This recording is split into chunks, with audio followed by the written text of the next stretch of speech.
Ladies and gentlemen, printed version of my speech is available with you. So,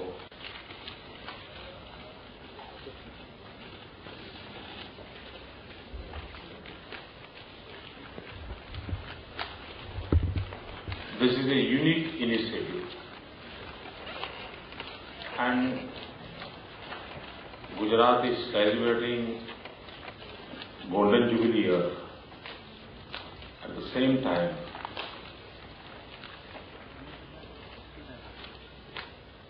after 10 years of earthquake in Gujarat,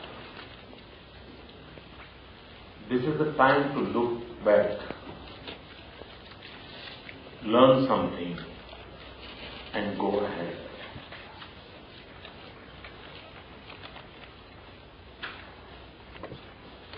The experts from Gujarat can do this, but I think that's not enough. It's better that we share our experience with the global community, experts from all over the world,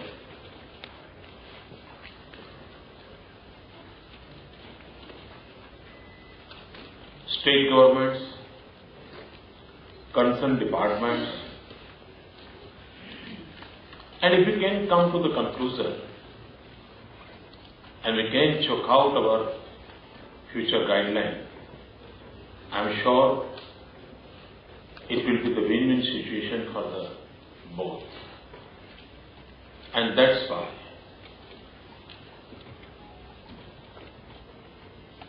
Gujarat government took this initiative, and I'm thankful to the participants who came from 12 countries and all the states of India. I'm particularly thankful to Japan in such a situation. The delegation is here, and I'm sure that recent experience there, they will share with us and will also be beneficial. I welcome you all to Gujarat. I know you have come from 12 different countries to attend this conference. There are delegates from many states and participants from every state of India. This conference is held to commemorate the 10th anniversary of Gujarat earthquake. It is a story of not mere destruction, but also about successful reconstruction. When we see disasters all around, it gives us the hope that despite nature's fury, humanity can bounce back bravely. Gujarat State Disaster Management Authority has organized this conference at an appropriate time. Experts have come here from different countries. There are disaster managers, people who actually participated in the reconstruction program, academics and scholars here. We are here to discuss not only the success story of Gujarat earthquake reconstruction, but also to discuss the success stories of many reconstruction programs around the globe.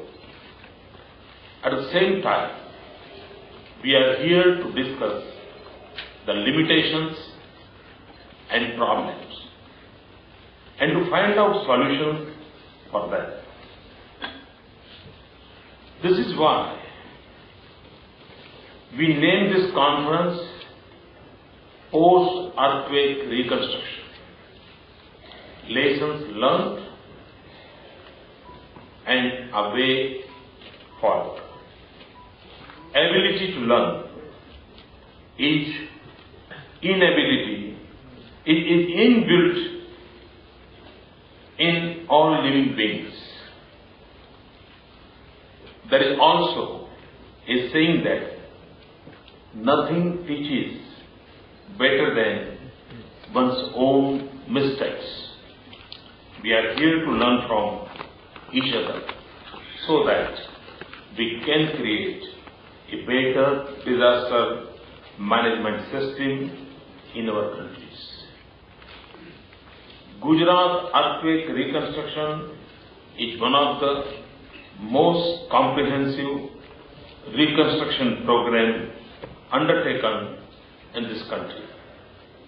In terms of area and people affected, this is perhaps the biggest reconstruction program in the country so far. The challenges were many. People had grit and determination.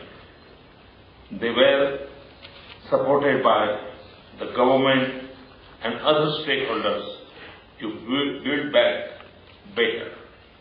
Today, if you visit the earthquake-affected areas, you will not believe that they were the same. Once devastated completely. You see not only reconstruction, but new construction. Like phoenix, they have risen again from the debris. Gujarat reconstruction is an example of joint venture.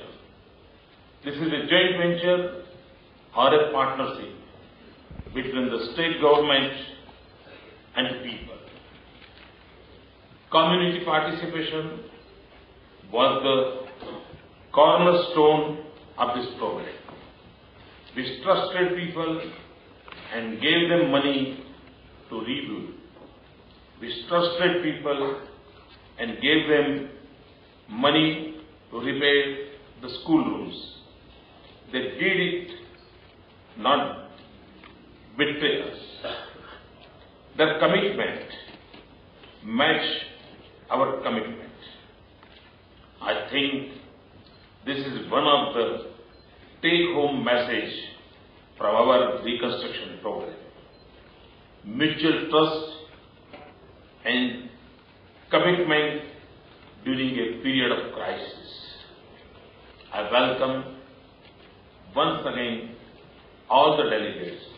For those who have come from outside Gujarat, I wish them a good stay in Gujarat.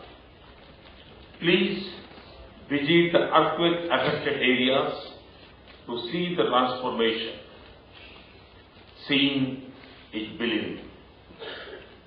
Also enjoy the beauty of this part of India, its vibrant culture and place of tourist interest. मित्रों, आज भूकंप के पुनर्वसन की जब चर्चा होती है तो स्वाभाविक रूप से दुनिया के सभी क्षेत्रों में गुजरात की चर्चा प्रमुख रूप से होती है।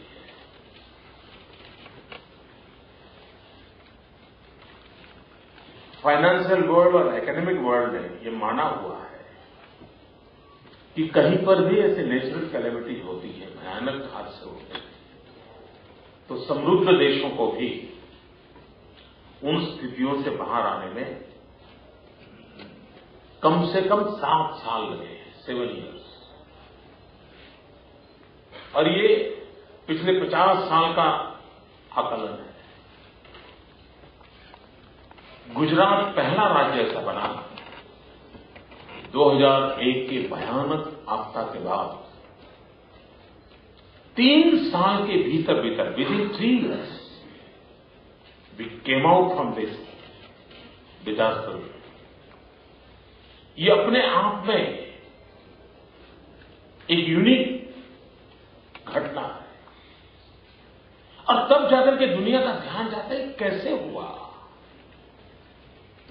इतनी बड़ी तादाद में, इतने बड़े क्षेत्रफल में, इतने बड़े स्क्वायर किलोमीटर एरिया में, कहीं रूरल हाउसिंग का प्रॉब्लम, कभी अर्बन हाउसिंग का प्रॉब्लम, कभी इंफ्रास्ट्रक्चर का प्रॉब्लम, इवन हॉस्पिटल। यानी अर्थक्वेक के बाद जहां सबसे पहली सेवा की रिक्वायरमेंट वो हॉस्पिटल का गिर जाना, डॉक्टर तक के सब लोगों का बलि चढ़ जाना, और ऐसी परिस्थिति में लोगों की सेवा कैसे होगी, लोगों को कैसे बाहर निकाला जाएगा, ऐसे भयानक वो दिन थे। और दुनिया ने मान लिया था गुजरात जैसे मौत की चादर ओढ़ करके सोया है, अब शायद गुजरात दोबारा खड़ा नहीं होगा। इस सारे विपरीत काल में जो काम गुजरात में हुआ है, और मैं तो चाहूंगा, हमारे रेड्डी जी ने कहा कि गुजरात ने बहुत इनिशिएटिव लीजिए, देश को आज काम आ रहे हैं। लेकिन मेरी एक इच्छा है, अगर भारत सरकार इसमें इनिशिएटिव ले, अर्थक्वेक के बाद रेस्क्यू ऑपरेशंस के बाद रिकंस्ट्रक्शन के साथ लाइवलीहुड, रिहेबिलिटेशन, उसके बाद लॉन्ग टर्म प्लानिंग, एक्ट बनाना, गवर्नेंस में सिस्टम में लाना, मॉनिटरिंग व्यवस्था खड़ी करना, ये जितने प्रकार के काम हुए हैं, क्यों न हमारे देश में यूनिवर्सिटीज को कहा जाए कि आप स्टूडेंट्स को इन भिन्न विषयों पर पीएचडी करने के लिए लगाइए। और अभी तो बहुत दूर की बात नहीं है, ये 10 साल लेना बहुत दूर की बात नहीं है, और 40-50 भिन्न भिन्न विषयों पर देश के अलग अलग यूनिवर्सिटी के राज्यों के स्टूडेंट्स रिसर्च करें, पीएचडी करें, और वो उसमें कुछ कमियां भी ध्यान में आएगी, अच्छाइयां भी ध्यान में आएंगी, नई इनिशिएटिव भी ध्यान में आएंगे, और एकेडमिक दृष्टि से अगर ये वॉल्यूम्स तैयार होते हैं, वे आने वाली सदियों तक लोगों को काम आएंगे। और मैंने इस दिशा में इनिशिएटिव लिया था, मैंने देश के सभी गवर्नर्स को चिट्ठी लिखी थी 2005-2006 में, और मैंने रिक्वेस्ट किया था कि you are a chancellor of the university, आप अपनी यूनिवर्सिटी के 2 स्टूडेंट्स को रिसर्च के लिए गुजरात भेजिए। 2 साल तक, जब तक वो रिसर्च करेंगे, उनका रहने खाने का सारा प्रबंध हम करेंगे, और ये यूथ को सेंसिटाइज भी हो करने का अवसर भी मिलेगा।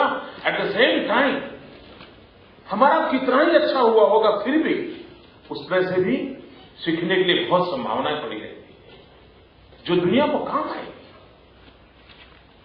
लेकिन हमारे देश की कुछ कमियां ऐसी हैं कि हम बहुत सी चीजें इन एडवांस में कर नहीं पाते हैं, और अभी तक वो काम मैं कर नहीं पाया हूं। मैं अभी भी चाहता हूं नौजवान आगे आए। मैं मुझे 2 साल पहले यूएस की यूनिवर्सिटी के 2 बच्चे मिलने आए थे। वे मोरबी के मकसू डैम की होनारत पर पीएचडी कर रहे थे। यानी आज उसको 30 साल हो गए, 40 साल हो गए, अब वो उस पर कर रहे थे। मैंने कहा ये इमीडिएट है, तुम ये करते तो तुम्हें इतना मटेरियल मिल जाता, रेडीली अवेलेबल सारे रिसोर्स थे। तो जब हम ये एक्सपीरियंस शेयर के लिए एक सेमिनार कर रहे हैं, हम आगे के लिए कुछ सोच सकते हैं क्या? जैसे रेड्डी जी ने आज एक अर्बन फ्लड की चिंता जताते हुए क्या किया, व्हाट डूज एंड डोंट्स के संबंध में कुछ गाइडलाइंस दी है। ये बात है हिंदुस्तान और दुनिया की मानव संस्कृति का विकास जो हुआ है तो पूरे विश्व की, मानव संस्कृति का विकास नदियों के किनारे पर हुआ है। दुनिया के कहीं पर भी नहीं। और नदी है तो फ्लड स्वाभाविक है, उसका इनबिल्ट नेचर है। और इसलिए वो एक तो व्यवस्था थी, और दूसरा अर्बन डेवलपमेंट के जो रूप बने, और वो भी मुझे किसी ने बताया था कि एलए में एक कानून है, लॉस एंजलिस में, कि वहां जमीन की जो रचना है उसमें कंस्ट्रक्शन करते समय कोई बदलाव नहीं कर सकता। अगर वहां छोटा मोटा हील है तो आपको उसके अनुकूल अपना मकान बनाना पड़ेगा। आप उसको प्लेन कर दो फिर बना दो, ये नहीं चलता। और उसके कारण जो नेचुरल पानी जाने के रिसोर्सेज थे वो वैसे इंटैक्ट रहे, और बीच बीच में अपनी अपनी जगह विकसित करते गए और लोगों ने अपना काम कर दिया। हमारे यहाँ क्या होता है, कहीं पर भी काम शुरू होना है तो सबसे पहले बुलडोज करो, प्लेन करो, प्लेन करने के बाद करो। नौजवानों को मजा आया। यानी हम, और क्योंकि हमारी साइकिल बनी है, नहीं मकान तो ऐसा कैसे हो सकता है कि एक कमरा नीचे हो और दूसरा इधर हो, तीसरा इधर हो, ऐसा कैसे हो सकता है, और नीचे छोटी पर्वती हो, ये कैसे? यानी ये जो हम लोगों की सोच है, और इस सोच का परिणाम है कि पानी के जो नेचुरल पानी जाने के रास्ते होते हैं वो बंद हो जाते हैं। दूसरा, मुझे याद है कि कभी कभी मुझे लगता है कि सेमिनार कई लोगों के लिए करने की आवश्यकता है, और एनडीए में जरा इस विषय में कोई इनिशिएटिव ले। कभी मुझे लगता है कि पूरी हमारी जस्टिस सिस्टम, उनके सामने क्या डेंजर है, उसके 3-4 दिन के सेमिनार करने की जरूरत है। वरना अगर मैं बड़ी ड्रेनेज लाइन के लिए जमीन एक्वायर करूंगा तो स्टे आएगा। वो कहेंगे भाई अभी लोग तो 1 लाख है, इतना पानी जाना चाहिए, इतने पानी के लिए इसी साइज की पाइप चल जाती है, तुम इतना बड़ा क्यों कर रहे हो? और वो कानूनन तो सही होते हैं। और मैं अगर वो छोटी पाइपलाइन वाली ड्रेनेज पूरा करता हूं तब तक पॉपुलेशन 2 लाख हो जाती है, तो वो पानी ले जाने की ताकत उनकी खत्म हो जाती है, और फिर पानी जाएगा कहां से, और फिर मैं फ्लड का प्रॉब्लम सॉल्व कर सकता हूं। अगर मुझे मछुआरों को हटाना है और वहां पर समुद्र का पानी अंदर ना आ जाए और शहर का पानी बाहर जाए, इसके लिए कोई मैकेनिज्म बनाना है, लेकिन फिशरमैन का राइट है, जस्टिस का विषय है। जुडिशियरी कहेगी तुम फिशरमैन को नहीं हटा सकते हो, सूरज डूबे तो डूबे, लेकिन तुम नहीं कर सकते हो। मैं किसी की आलोचना नहीं करता हूं, क्योंकि उनके लिए भी जब जिम्मेवारी है उनकी कानूनी रक्षा करना है, उनको गरीब से गरीब नागरिक के अधिकारों की रक्षा करना उनका दायित्व। They are doing their level best, लेकिन because of this lack of experience and knowledge we are creating more and more problem. और इसलिए हमें उसी प्रकार से हमने अभी जापान को इतनी बड़ी भयंकर हादसा से देखा। ईश्वर करे दुनिया के किसी देश पर ऐसी आपत्ति अचानक न आए। एक साथ 3 प्रकार की समस्या, अर्थक्वेक, सुनामी, एटमिक, कितने लोग मरे। अभी भी मैं अपने कुछ मित्रों के साथ संपर्क में हूं, कहीं तो भी अभी भी डेड बॉडी निकल रहा है, कितने दिन हो, लेकिन मैंने अभी तक टीवी पर एक भी डेड बॉडी नहीं देखा है। अभी तक कहीं ब्लड नहीं देखा, कहीं लोग चीख रहे हैं, चिल्ला रहे हैं, कपड़े फाड़ रहे हैं, नहीं देखा है। कहीं ऑपोजिशन जुलूस निकाल रहा है, नहीं देखा है।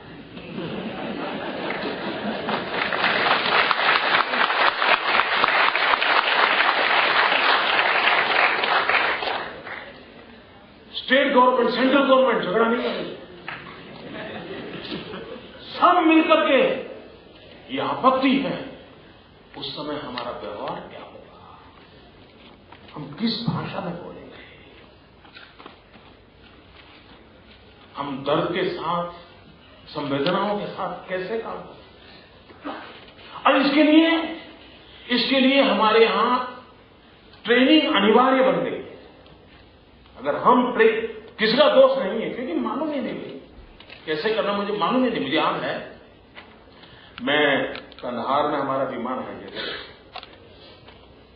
और जिनके परिवार के लोग विमान में थे उनको तो पीड़ा होना बहुत स्वाभाविक है, उनका गुस्सा होना भी बड़ा स्वाभाविक है, और वो अपना बैलेंस खो के हम समझ सकते हो। 300 परिवार के लिए हम कोई शिकायत नहीं कर सकते, लेकिन उनको कोई ऑर्गेनाइज कर करके जुलूस निकलवाए, और दुर्भाग्य ये हो कि उस जुलूस को ग्लोबली टेलीकास्ट किया जाए और उसका खबर वो टेररिस्टों को विमान में मिलता है। वे तुम चिंता मत करो, हिंदुस्तान में तो सरकारी फंसी पड़ी है, वहां तो ये जो परिवार वाले हैं वो निकले हैं, तुम बैठे रहो, तुम्हें जो मांगोगे मिल जाएगा। अगर यही चलेगा, यही चलेगा। मुझे याद है रुपेंद्र कटियाल जिसको दुबई में गोली मार दी, तो उसके परिवार को मिलने गया था। कितनी बड़ी भयंकर आपदा थी। बेटा शादी के बाद हनीमून के लिए गया हो और घर डेढ़ बॉडी आया हो, उस परिवार को क्या गति होगी। लेकिन इस आपत्ति के समय हमें क्या बिहेव करना चाहिए। मैं वहां उनकी मां के पास खड़ा था, क्योंकि उस समय उस इलाके में काम करता था। एक मीडिया पर्सन आया, अपना डंडा लेके खड़ा हो गया। आपको कैसा लगता है?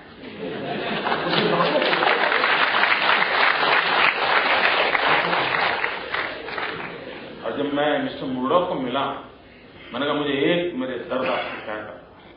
आज से कई वर्षों की पहले की बात हुई, अभी जो मुर्डॉक काम कर उनके पिताजी की बात करो।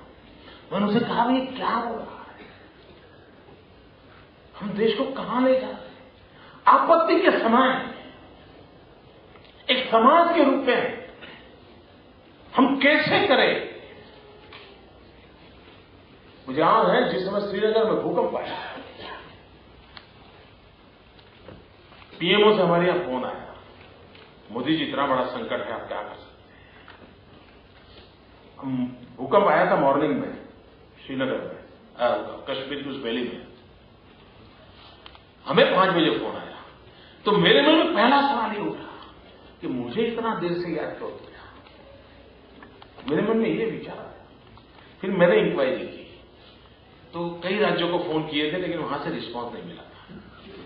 तो सब राज्यों ने कहा था आपको क्या चाहिए, जरा लिस्ट भेज दीजिए, किस इलाके में भेजना है। ये साहब मुझे फोन आया, मैंने कहा बताइए कितने बजे भेजना है और कहां भेजना है। That was my answer. Delhi की सरकार किसकी है, कश्मीर में कौन लोगों की सरकार है, that is not my concern. मेरा काम है मानवता का। इस समय अगर मेरी सरकार को कर मुझे करना चाहिए। किस भूमि में हो रहा है, कहां हो रहा है, that should not be issue. और मैंने कहा मुझे आप जहाज दीजिए, और मुझे याद है 5 बजे मेरी बात हुई, 6:30 बजे हमारा पहला जहाज यहां से टेक ऑफ किया। 6:30 बजे टेक ऑफ किया, और मैं खुद एयरपोर्ट गया था, और वहां कोई मीडिया वाला नहीं था, फोटो निकलवाने के लिए नहीं गया। आज तक शायद दुनिया को पता तक नहीं है। मैं समझता हूं हम ऐसे समय हाउ टू रिस्पॉन्ड, इसकी ट्रेनिंग बहुत बड़ी आवश्यकता है। और कभी कभी तो सही रूप में, और मैंने देखा है जब सूरत में इतनी बड़ी बाढ़ आई और सूरत के नागरिकों ने इसको जिस प्रकार से रिस्पॉन्ड किया, ये जो आपका अर्बन फ्लड का अंदर वो पार्ट होगा कि नहीं होगा मुझे मालूम नहीं है। मैं सूरत के उन करोड़ों नागरिकों, लाखों नागरिकों का सलाम करता हूं। वहां पर वो जैसे ये आपत्ति हम सबकी है, सब जुट गए थे, और विदिन 72 आवर्स सूरत को साफ सुथरा वैसा का वैसा बना कर रखा। ये जो समाज की ताकत है, और गुजरात की सक्सेस स्टोरी के मूल में ये समाज की शक्ति बहुत बड़ी है। जब भूकंप आया, मैं मुख्यमंत्री नहीं था, मैं गुजरात में भी नहीं था, लेकिन उस पीड़ा ने मुझे बेचैन बना दिया था, और मैं सीधा भूज पहुंचा था, और मैं कच्छ में उस समय एक वॉलंटियर के रूप में काम कर रहा था। और शाम के समय जो विदेश के लोग काम करने आए थे, अपने अपने टेंट लगा करके 5-6 बजे के बाद वापिस आ जाते थे, तो मैं उनके पास चला जाता था, उनसे पूछता था कैसे करते हो। कुछ लोग उसी समय टर्की के भूकंप के बाद गुजरात का भूकंप हुआ था, तो जिन्होंने टर्की में काम किया था वैसे यूरोप के कुछ देशों के लोग आए, मैं उनसे साथ बैठा था। मुझे क्या लगता है हम कैसे इन चीजों से निकलेंगे, आपको क्या लगता है, आपका इतना बड़ा एक्सपीरियंस? उन्होंने कहा भाई देखिए मैं तो हैरान हूं ये आपका इलाका देख करके। उन्होंने कहा क्या? बोले हम टर्की में काम कर रहे थे, वहां सिर्फ 2 एनजीओ काम कर रहे थे इतने बड़े डिजास्टर में। एक था रेड क्रॉस, दूसरा उनका WHO। और बोले मैं यहां देख रहा हूं हर गली मोहल्ले में लोग लगे हैं, कोई खाना पका रहा है, कोई खाना दे रहा है, कोई डॉक्टर आ गया है, वो अपना झोला लेके बैठ गया है, वो कोई बीमार। बोले इतना जहां एनजीओ हो वहां पर तो कोई आपत्ति को मुकाबला मुश्किल ही नहीं है। This was that answer. और ये बात सही है, हजारों की तादाद में समाज सेवा के भाव से काम करने वाले लोगों की संगठन है। ये अपने बात में इतनी बड़ी ताकत थी, इतनी बड़ी ताकत थी। ये ठीक है कि रिकंस्ट्रक्शन उनके बस का नहीं होता, इतने अरबों खरबों रुपये कोई एनजीओ नहीं ला सकते, लेकिन वो जो उस समय का काम था वो इतना अद्भुत काम था और ये दुनिया से आए हुए प्रभावित लोग थे। मित्रों उस समय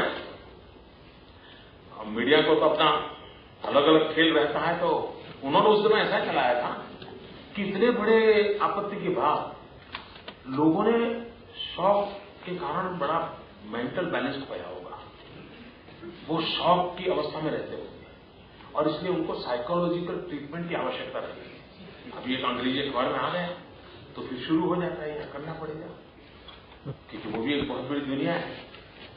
तो साहब विदेशों से काफी ऐसे साइकोथेरेपिस्ट आए बहुत बड़ी मात्रा में कि वो बैठेंगे, समझाएंगे, नहीं डरना नहीं चाहिए, दिखना नहीं होना चाहिए।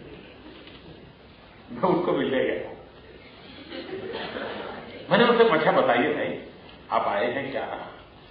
नहीं, बोले हम बहुत कुछ सीखे हैं और हम जीवन में कभी भी हताश नहीं होंगे। ये उनका जवाब था। बोले कितनी आपत्ति क्यों आएगी, हम कभी अब हिलने वाले नहीं है। मैंने कहा आप यहां क्या बताया, क्या सिखाया, हमारे लोगों का क्या लगता है वो बताइए ना। भाई आप लोगों से सिखाया नहीं तो सीख करके जा रहे हैं। मैंने कहा कैसे? उन्होंने मुझे अपना एक्सपीरियंस बताया। उन्होंने एक्सपीरियंस ये बताया, बोले भूकंप के बाद आफ्टर शॉक चलते रहते थे, रात में 40-40, 50-50 बार 3 के रिक्टर स्केल का, 3.5 का, ऐसे तो होता ही रहता था। कहीं पर बड़े धमाके की आवाजें आती रही थी और किसी को भी, और रात 26 जनवरी यानी कच्छ में ठंड भयंकर होती है, घर के बाहर सोना कंपल्सरी था। इस हालत में बोले हम गांव में गए, जाते ही तो लोग इकट्ठे हो जाते थे। हमने पूछा भाई इतना बड़ा भयंकर हो गया, हम बड़ा साइकोलॉजिकली हम धीरे टेक ऑफ करने के लिए हमने रनवे पर चल रहे थे और उनको हम समझा रहे थे कि ऐसा हुआ होगा, अब आफ्टर शॉक आता है, आपको डर लगता होगा। तो गांव वालों ने कहा अरे क्या बात करते हो भाई, जरा 26 जनवरी को आके देखना था, जब भूकंप आया सारी इमारतें ऐसे ऐसे हिलती थी, अभी तक कुछ नहीं है। सारी दुनिया में साइको और दुनिया में अनुभव है, इतनी बड़ी नेचुरल कैलेमिटीज के बाद आत्महत्या करने वालों की संख्या बहुत होती है विश्व में। गुजरात अकेला अपवाद है दोस्तों। ये जनशक्ति का परिचय है कि जहां इतनी बड़ी भयंकर हादसे के बाद इसे इस कठिनाई में कैसे गुजारा करूंगा, मां मर गई, बाप मर गया, ये गया, वो गया, घर गया, मिलकर गए, दुकान गई, धंधा गया, क्या करूंगा? अब आत्महत्या करने के बाद कोई चारा नहीं है, ऐसी एक भी घटना नहीं घटी है। ये विश्व के सामने रखने वाली बात है, विश्व के सामने रखने वाली। और इसलिए ऐसी आपदाओं के समय जनशक्ति का सामर्थ्य इस सबसे बड़ी बात है। हमने पूरी दुनिया में एक नया मॉडल दिया, ऑनर ड्रिवन रिकंस्ट्रक्शन सिस्टम, जो विश्व में कहीं पर पहले इस प्रकार का प्रयोग नहीं हुआ। और ऑनर ड्रिवन रिकंस्ट्रक्शन सिस्टम का नतीजा ये हुआ कि हर व्यक्ति, और घाव बड़ा ताजा था, इसलिए कॉम्प्रोमाइज के मूड में कोई नागरिक नहीं था, अब इसके बाद 30 साल के बाद कुछ करोगे तो नई पीढ़ी आ गई होगी, उसको इस परेशानियों का पता नहीं होगा, वो शायद कॉम्प्रोमाइज कर भी ले, लेकिन तत्कालीन वो कॉम्प्रोमाइज करने को तैयार नहीं थे। और इसलिए वो सरकार कहती है नहीं यार 2 सलाखें डालने चाहिए लोहे के, तो 3 डालता था कि हर कुछ हो ना जाए। हर लोग जागरूक थे, सुरक्षित के लिए जागरूक थे। और ऐसे समय हमने उनको टेक्निकल नो हाउ दिया। दे वर नॉट द इंजीनियर्स, ये सर्टिफाइड कुछ नहीं जानते थे, लेकिन हमारा एक्सपीरियंस ये था कि वीडियो से हम समझाते थे उनको, गली गली मोहल्ले में जाकर के, देखो मकान में ऐसा करोगे तो इतना भूकंप आएगा तो भी ये टिका रहेगा, ऐसा करोगे तो देखो ऐसे गिरता है। वीडियो से समझाते थे। और ये मास कम्युनिकेशन एजुकेशन सिस्टम का परिणाम ये हुआ कि हर घर में अपना घर बनाने के लिए जो इंजीनियरिंग एक्सपर्टाइज चाहिए उनको आ गई। इतना बड़ा ह्यूमन रिसोर्स डेवलपमेंट हुआ। फिर मैसन्स को ट्रेन किया अर्थक्वेक रेजिस्टेंस कंस्ट्रक्शन के सिस्टम के लिए। हमने राज्य भर के सरकार के अधिकारियों को ट्रेन किया कि आपको टेक्निकली इसको कंप्लीट देखना है, तब जाके के नेक्स्ट पैसा देना है। एक एक चीज की बारीकाई दी। इन बारीकाइयों का परिणाम ये हुआ, काम जल्दी भी हुआ और आज भरोसे से कह सकते हैं कि हम डिजास्टर मिटिगेशन के लिए जिन पैरामीटर को फॉलो करना चाहिए, सामान्य नागरिक ने उसको फॉलो करना अपना धर्म माना। और उसके कारण कहीं सरकार को किसी को नोटिस नहीं देनी पड़ी, किसी को परेशान नहीं करना पड़ा। और जैसा आपने कहा कंस्ट्रक्शन इंडस्ट्री में क्या क्या बुराई आई है दुनिया में, हम बच गए, क्योंकि हमने सीधा सीधा जनशक्ति पे भरोसा किया था। और इसलिए ऐसी व्यवस्थाओं को ये एक्सपीरियंस है जो दुनिया ने शेयर करने जैसा कि हम कैसे जनशक्ति के भरोसे परिस्थितियों को बदल। हमने उस समय मटेरियल बैंक बनाया। नॉर्मली जब ऐसा होता है तो मार्केट में जो माल बेचने वाले होते हैं, हर एक को लगता है साहब अगर नॉर्मल कंडीशन में आपको ऑटो रिक्शा चाहिए तो 10 रुपए की किराए में मिलती होगी, लेकिन विशिष्ट परिस्थिति में चाहिए तो वो भी कहता है नहीं 100 रुपये दोगे लाऊंगा। हर कोई अपना फायदा उठाने की कोशिश करता है, हर कोई करता है। ऐसी स्थिति में लोग परेशान न हो और उनको हल्का माल न मिले, लो क्वालिटी का मटेरियल न मिले, इसलिए हमने बहुत दीर्घ दृष्टि के साथ मटेरियल बैंक बनाए। उसमें भी कोई क्वालिटी कॉम्प्रोमाइज। लोहा है तो इसी प्रकार का लोहा सरकार के मटेरियल बैंक से मिलेगा आपको। पैसों की जगह में मटेरियल बैंक से सीधा उसको वाउचर दिया और तुम इतना मटेरियल ले सकते हो। इसके कारण भी क्वालिटी के अंदर हम लंबे अरसे की व्यवस्था को देख पाए। हर चीजें छोटी छोटी, लेकिन इन चीजों के कारण बहुत बड़ा लाभ मिला है। उसी प्रकार से हम भूकंप आया, चलो यार जल्दी से जल्दी ये मामला ठंडा हो जाए, कहीं और माइंड डाइवर्ट हो जाए, लोग काम में लग जाए, ऐसा नहीं किया हमने। वो हम कर सकते हैं। और जैसा मीडिया के लिए भी महीने 2 महीने तक खबर रहती है, ज्यादा अगेन एक 26 जनवरी के आसपास थोड़ा हफ्ते भर चल जाती है कि भाई ऐसा हुआ वैसा हुआ, लेकिन उसके बाद नहीं चलता और हम बाद में ये आलोचनाओं से बाहर निकल जाते हैं। लेकिन हमने ऐसा नहीं किया। हमने कहा कि इसको हमने समाज की ताकत में परिवर्तन करना है, व्यवस्था की ताकत में परिवर्तित करना है, इस आपत्ति को अवसर में बदलना है, अपॉर्चुनिटी को करना है। और हमने किया वो। मैं समझता हूं ये भी देश और दुनिया के लिए अपने आप में एक बहुत बड़ा महत्वपूर्ण टर्निंग पॉइंट है। अब जिस डिजास्टर मैनेजमेंट एक्ट बनाया, मित्रों ऐसे हालत में ऐसा एक्ट बनाने के लिए गवर्नमेंट का कोई भी कर्मचारी तैयार नहीं हो सकता है, कोई तैयार नहीं हो सकता। गवर्नमेंट का जो एम्प्लॉय होता है वो सोचेगा यार ये तो मैं ऐसा बना रहा हूं, कभी कुछ हो गया तो मैं ही मरूंगा सबसे पहले, फांसी तो मुझे ही लगेगी क्योंकि मुझे ही पूछा जाएगा ये हुआ तब तुम कहां थे। ऐसा है मित्रों। लेकिन मैं गुजरात सरकार के मेरे सभी साथियों को बधाई देता हूं कि उन्होंने खुद पर संकट आए ऐसा कानून बनाया। ये रेयरेस्ट ऑफ द रेयर घटना है जिसमें गवर्नमेंट एम्प्लॉयज की रिस्पॉन्सिबिलिटी फिक्स की गई है अकाउंट और एक्ट के माध्यम से की गई है। ये छोटी घटना नहीं है। और जब आपत्ति नॉर्मली विशफुल थिंकिंग में करने में शायद कोई करते हैं, लेकिन मुसीबतों को सामने देखते हुए भी करना, खुद को उसके अंदर डाल देना, ये छोटा काम नहीं है। ये देखिए लोकपाल बिल को करके 45 साल हो गए, नहीं हो रहा है, कानून नहीं बन रहा है। क्यों? मालूम है खुद अंदर आने वाले नहीं बन रहा है। और यहां देखिएगा ये एक्ट बनाया खुद, सब खुद अंदर है। जिस दिन आपत्ति आएगी और उस एक्ट के तहत अगर न्याय के अंदर देखा जाएगा तो सैकड़ों हजारों सरकारी मुलाजिमों को जिंदगी जेल में काटनी पड़े, ऐसे दिन आ सकते हैं। ऐसा कानून बना, लेकिन ये कानून सबने अपनी खुशी से बनाया। और मैं इस बात को कभी भूल नहीं सकता कि कैसा सोशल रिस्पॉन्सिबिलिटी का भाव एक वहीवटी तंत्र के अंदर आया है, गवर्नमेंट के इन पुर्जों में आया है। ये छोटी घटना नहीं है, ये काम गुजरात ने किया और उसका नतीजा ये हुआ कि आज हिंदुस्तान में इस कानून को मॉडल एक्ट बनाया गया, माना गया और पूरे देश में उसको भारत सरकार ने भी किया और अन्य राज्यों को भी लागू करने के लिए भारत सरकार लगातार आग्रह कर रही है। एक ऐसा एनवायरमेंट क्रिएट हो रहा है कि हम पूरी व्यवस्था को सेंसिटाइज कर रहे हैं। उसी प्रकार से हमने लोगों को ट्रेन भी करना पड़ेगा, इक्विप भी करना पड़ेगा।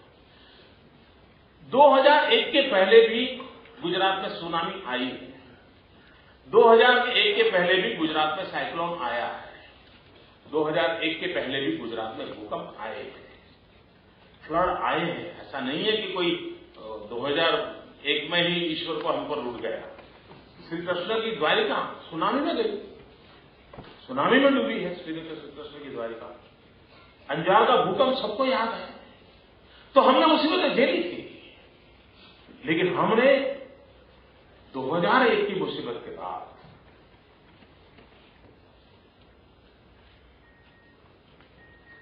हमारे इंजीनियरिंग, आर्किटेक्चर, उसकी जो हमारे सिलेबस है, उस सिलेबस के अंदर हमने प्रमुख रूप से इस स्थिति को पढ़ाने की व्यवस्था की और ये देश में हमारा पहला इनिशिएटिव था, ताकि ऐसे संकटों में यहां जो स्टूडेंट पढ़ के जाएगा वो भी जब कोई भी डिजाइन करेगा तो G5 जोन क्या होगा, तो क्या करूंगा, वो सोच करके फिर डिजाइन अप्रूव देता है।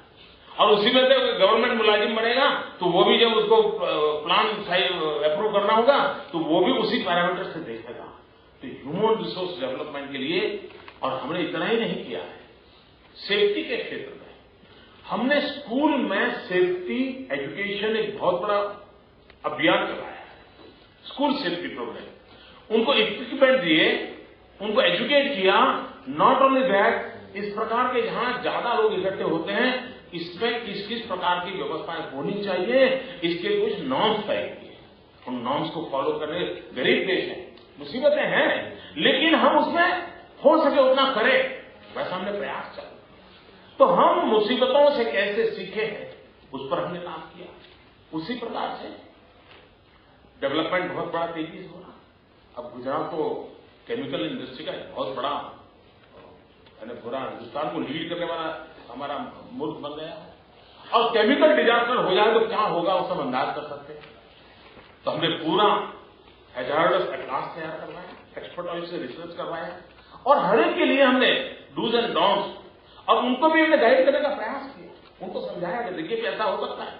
हमने उन लोगों को साधन, ये प्रकार के साधन आपके पास होने चाहिए।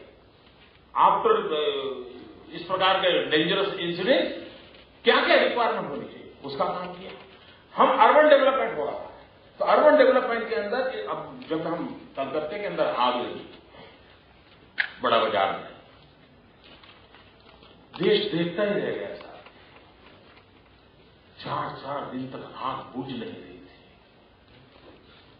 टीवी वाले भी दिखाते दिखाते थक गए।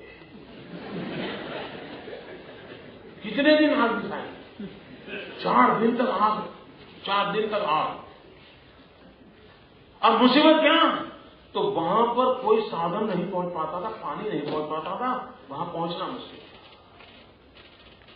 मित्रों, गुजरात ने अर्बन डेवलपमेंट की स्थिति को ध्यान में रखते हुए आज सभी नगरपालिका, महानगरपालिका को आधुनिक से आधुनिक साधनों से हमने वेल इक्विप किया है। अब वेल इक्विप किया वैसे भी फायर ब्रिगेड, फायर फाइटर, ये तो हमको कहीं बड़े शहर में जाओ तो कोने में फ्लावर पॉट की तरह खड़े हुए दिखते हैं। है फर्क। हमने वहां से उसको बाहर लाया। हमने साल में एक बार इन सभी साधनों का उस नगर के अंदर रूटमार्क निकालने की परंपरा करी ताकि वो चीजें परफेक्ट रहे। फिर उनको स्कूलों में जाकर के डेमोन्स्ट्रेशन के लिए हमने आग्रह रखा है कि आपके पास जितने साधन हैं स्कूल से समय लीजिए, स्कूल में जाकर के पूरा अपने ऑपरेशन दिखाइए बच्चों को। दो काम होते हैं, मेरी जो सिस्टम है वो भी हमेशा अलर्ट रहती है, मशीन का पुर्जा भी रेडी रहता है और बच्चों की ट्रेनिंग होती है कि भाई ऐसे ऐसे होता है तो ऐसे ऐसे काम किया जाता है। तो सिंगल फायर डबल जनरेट हम पक्का अहमदाबादी है, तो हम उसका फायदा उस प्रकार से, यानी साधन तो दिए लेकिन साधन दे करके फोटो निकाल करके मीडिया में पब्लिसिटी लेकर के हम अटक नहीं है। उसका सही इस्तेमाल कैसे हो और इन चीजों का शहर में होना कितना महत्वपूर्ण होता है। भगवान आशीर्वाद दे, संकट ना आए, लेकिन संकट आ जाए यही भगवान का काम कर देते हैं। ये साधन होते हैं जो जिंदगी बचा लेते हैं, ये समझाने का हमने प्रयास किया। यानी हमने भूकंप के बाद पूरी समाज व्यवस्था में कैसा बदलाव आए उसके लिए अनेक इनिशिएटिव लिए। अभी हमने कच्छ को माइक्रो जोनिंग का हमारा काम चला, सैटेलाइट हम कर रहे हैं, यानी एक एक इंच धरती उसकी क्या समस्याएं हो सकती है, एक एक इंच क्या हो सकती है, ऐसी स्थिति में उसको किस प्रकार के रिस्पॉन्स की जरूरत पड़ेगी।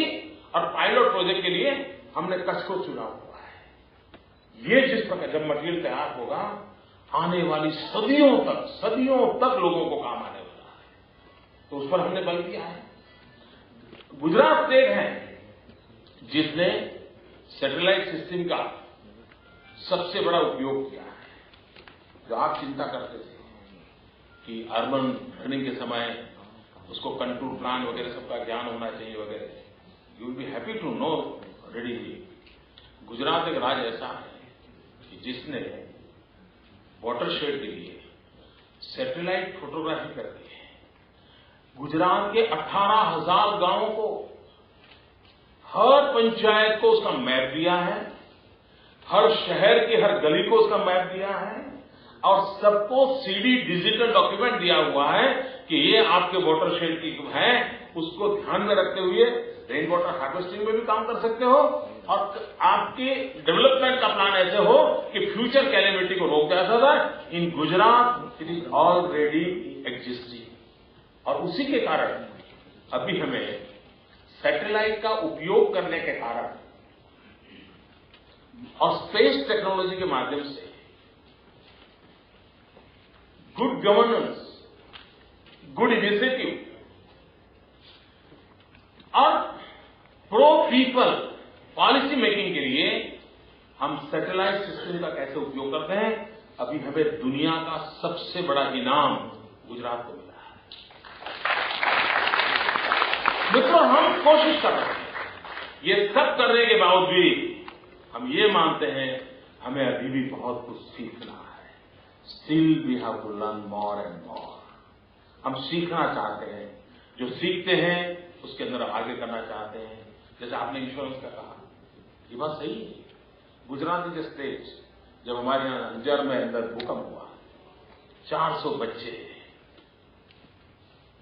हाथ में तिरंगा झंडा था, भारत मां की जय बोल रहे थे।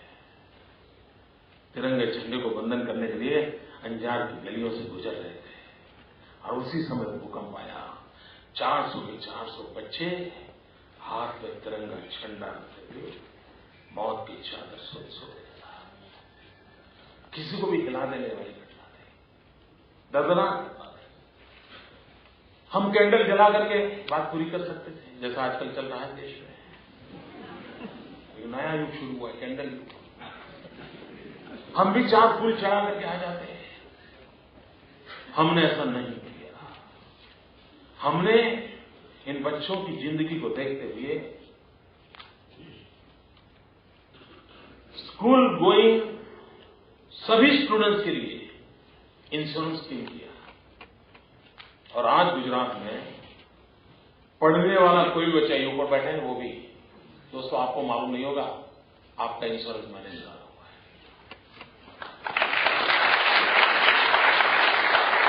इस राज्य में पढ़ने वाला एक भी बच्चा ऐसा नहीं है कि जिसका हमने इंश्योरेंस में निकाला हो। कोई भी कैलेमिटी में उस बच्चे को कुछ भी हो जाएगा, उसके मां बाप को रक्षा सुरक्षा की गारंटी हम देती है। हादसा हम नहीं रोक पाएंगे, लेकिन उस परिवार की आपत्ति में उसको कैसे बचाया जाए, हमने काम किया है। उसी प्रकार से 2% इंश्योरेंस कवरेज हो, इतना बड़ी संकट हो, क्या कितनी बड़ी आपत्ति आएगी। तभी हमने हमारे अमेरिका के मित्र आज आए हैं, आपको काफी कुछ सुनाएंगे। हमने एक दिन उनको बुलाया, हमने बताया वही इसी काम में करते हैं दुनिया के अंदर। हमने उनको बुलाया, जरा हमको समझाइए भाई हमारे गुजरात के कम से कम गरीब परिवारों में उनको आपत्तियों से बचाने के लिए मैं क्या प्रोटेक्शन दे सकता हूं। उनको मैंने कुछ काम दिया है, वो अभी उसका प्लान कर रहे हैं और मैं चाहता हूं गरीब और मिडिल क्लास फैमिली के इंश्योरेंस कवर के लिए हम आगे बढ़ना चाहते हैं, ताकि उनके परिवार को सेफ्टी मिले, सुरक्षा मिले। उस दशा में आगे हम जाना चाहते हैं। और अमेरिका के इस फर्म को हमने रिक्वेस्ट किया है, वो अपना प्राइमरी प्लान जब मेरे पास लाके आएंगे, वी विल वर्क अबाउट। लेकिन जहां तक ह्यूमन वेल्थ का सवाल है, ऑलरेडी इसको इंश्योर किया और उसको इंश्योर करके उसकी जिंदगी बचाने के लिए, उसको मदद करने के लिए हमने प्रयास प्रारंभ किया है। भाइयों बहनों, भूकंप ने हमें बहुत कुछ सिखाया है। भूकंप ने जो मुझे सबसे ज्यादा सिखाया है वो ये सिखाया है कि रो करके बैठे रहने से दुनिया चलती नहीं दोस्तों। उठो, खड़े हो जाओ। और उस आपदा में से ईश्वर अगर हमारी कसौटी करता है, ईश्वर हमारी मदद भी करता है। हमने पाया। और मैं तो कभी कहता हूं, जिस धरती ने हमें हिला दिया था 2001 में, उसी धरती ने हमें सबसे धनी भी बना दिया। उसी भारत गुजरात की धरती की जोर से जो हमें पेट्रोलियम और गैस मिला है, हमें सम्मान बना दिया। तो हम प्रकृति पर नाराज ना हो, ईश्वर पर नाराज ना हो। हमारी कसौटी करता है और हमें सीखना चाहिए। और हम सीख रहे हैं, सीख करके आगे बढ़ना चाहते हैं। लेकिन मैंने कहा इसमें हर एक की ट्रेनिंग की आवश्यकता है, हर एक को सेंसिटाइज करने की आवश्यकता है। और हम जितना ज्यादा सबको सेंसिटाइज करेंगे, I am sure the society will be beneficiary, future will be bright, and I am sure we must learn something, we must share our experience, and we must go ahead. Thank you very much. Thank you.